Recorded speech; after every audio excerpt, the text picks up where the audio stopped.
aka Mr. Holla at your motherfucking boy. All right, so I'm talking about Demetrius Andrade here. I know I'm about a week late on this shit. He fought like last week, so my video on this shit should have been, it should have been out from last week. You know what I mean? But I am doing my video now, so fuck it. You know what I mean? I'm putting my shit out now, and you know what? I want to talk about Demetrius Andrade. Demetrius Andrade is my favorite fighter, man. I'm gonna put the shit out there. If you've listened to some of my earlier videos, you probably know Demetrius Andrade is my favorite fighter, period.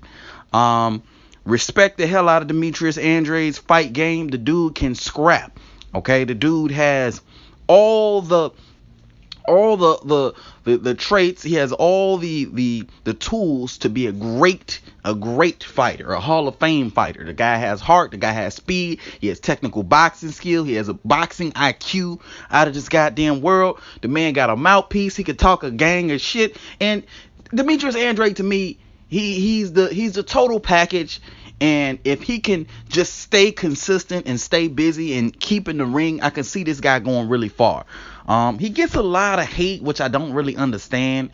You know what I mean? Because how do you not? I mean, you can't say he's boring. Like, everybody who he fights, he beats the shit out of them. It's like not like he's running around the ring like Lara. No, he's beating the shit out of every opponent who's in front of him. Like, he's punching the shit like over and over. They're catching straight left hands to the fucking face. Like, none of his fights are boring because they're all like him beating the shit out of the other person or him chasing the other person to beat the shit out of him. Which kind of brings me to this fight that happened last week, which, by the way, I just fucking watched because HBO is fucking trash on fucking wheels. So let me explain, right? I don't have cable, right? But I stream all the boxing fights via my Roku, like my Roku player or my Google Chrome or whatever. So because I have the HBO app or whatever. So HBO, unlike fucking Showtime, you cannot watch live TV on HBO. Okay? I guess maybe because they have a contract with the cable companies, and for that reason they can't stream anything. Anyway, a bunch of bullshit. So you can't watch HBO live on the HBO app like you can with Showtime. On Showtime, I can watch everything live, and just as it's happening, I can watch it. But for HBO, you can't do that. And not only that, but for HBO, even, not only is it not live, but they don't even upload the shit right away. It takes them like 3-4 days to upload an event like that. So it's annoying as shit. I pay for fucking HBO and they're fucking trash on wheels. You know what I mean? As far as the service is concerned. I'm about to cancel that bullshit anyway because I ended up watching the fight on goddamn YouTube. So whatever. Aside from all that shit, my ranting and shit. But anyway.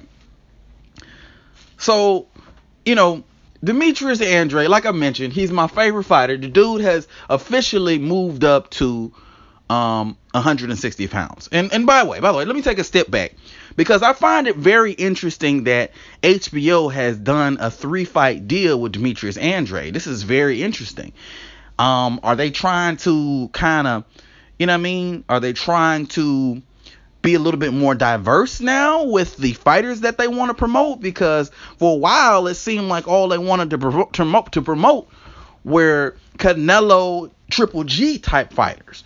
You know what I mean? Now it seems like they're trying to get behind Demetrius Andrade, which is good, really good.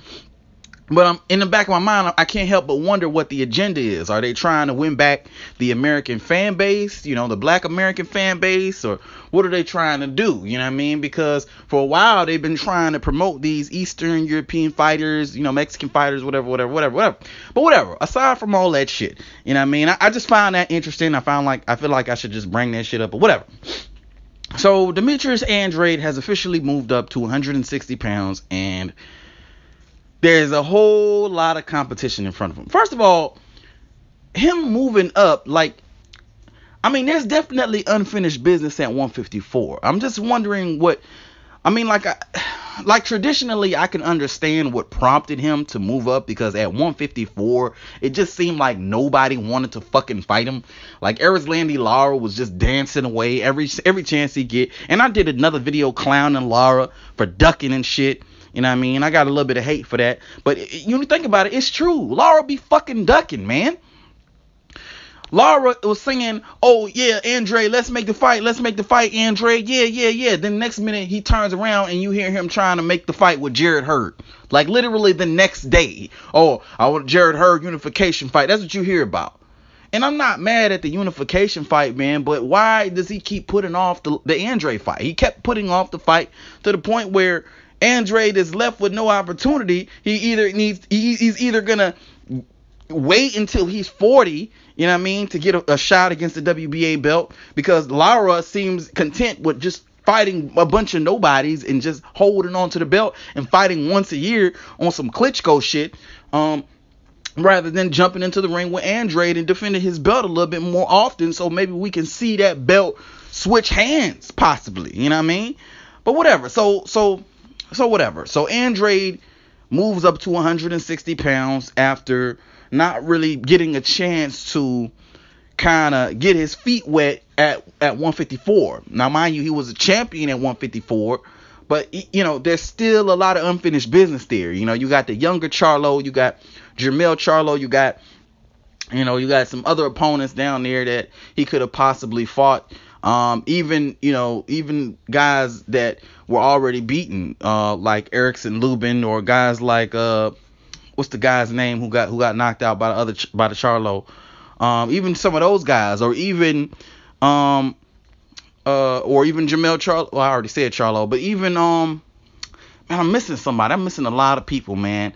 I mean, even K9 Bundridge, even some of those other guys down there. You know what I mean? He did work at 154, but I would have liked to see him a little bit, you know, do a little bit more at 154 before moving up to 160. But anyway, he moves up to 160, and there's just a wealth of different opponents out there for Andrade to face. I mean, now he's up there. The older Charlo's up there, Jermall Charlo. And Jermall Charlo seems to be pretty interested in the Andrade fight, which is good shit. You know what I mean? And I hope that Andrade takes that opportunity sooner rather than later. I hope he doesn't wait until Charlo has a belt and then try to challenge him, because people seem to get funny when they have a belt. When they have a belt, they only concerned about just, you know, maintaining the belt. I think that Andrade should take the opportunity right away and fight the older Charlo. I think that he could still beat the older Charlo. That'll be a tough fight though. But I think he could still beat the older Charlo. And I think he should probably fight him now, because I see them Charlo twins only getting better as fights go by. But aside from the older Charlo, you got Triple G up there. Triple G is probably going to fight Canelo again in a rematch. Not probably, but he is going to fight Canelo again in a rematch.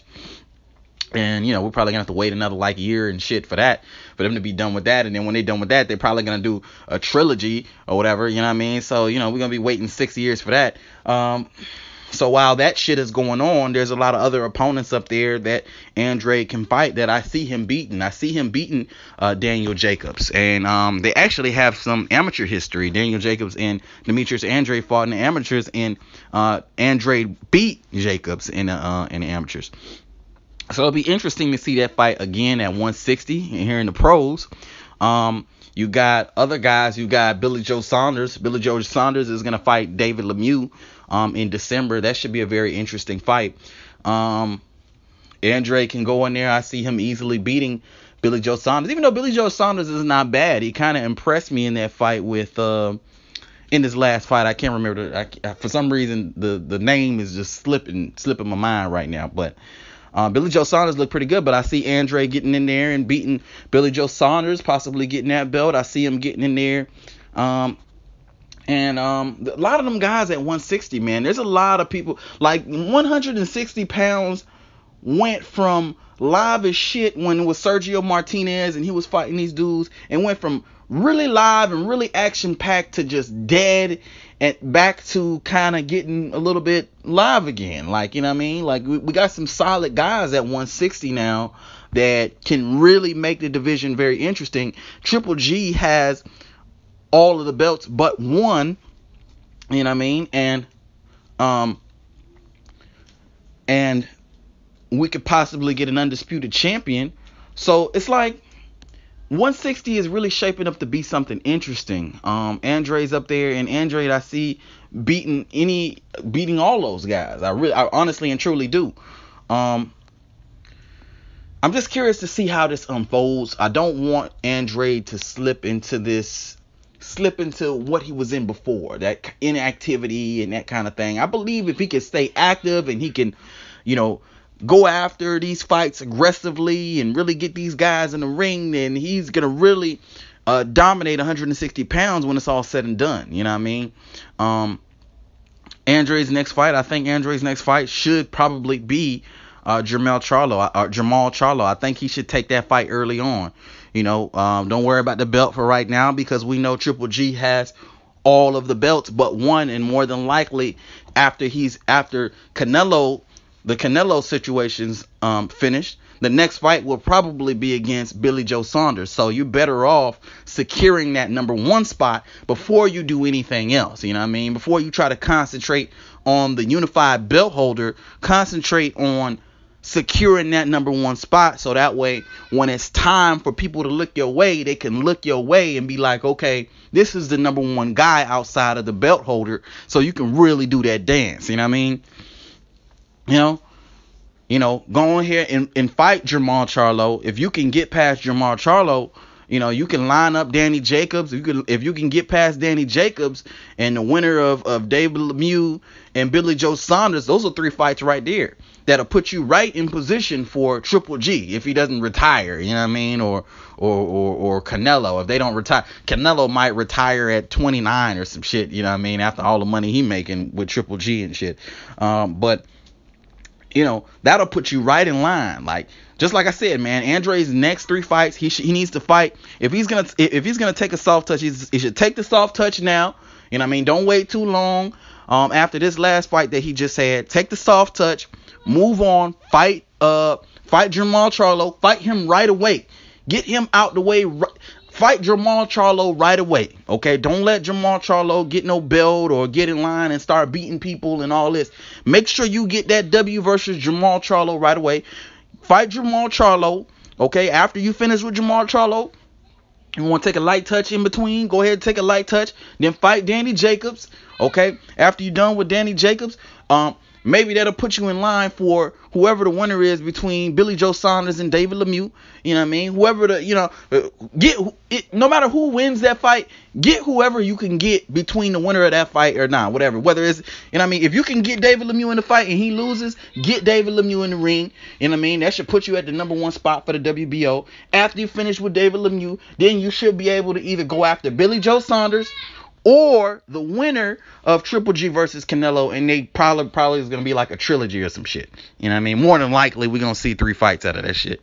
But anyway, let me know what you guys think. Hit it up in the comment section below. You can also hit me up on Twitter, Box X or X Die. You can also hit me up on Facebook, Box -sign Like the video, subscribe, all that bullshit. But until next time, it's your buddy Dynamite signing out. Holla at your motherfucking boy.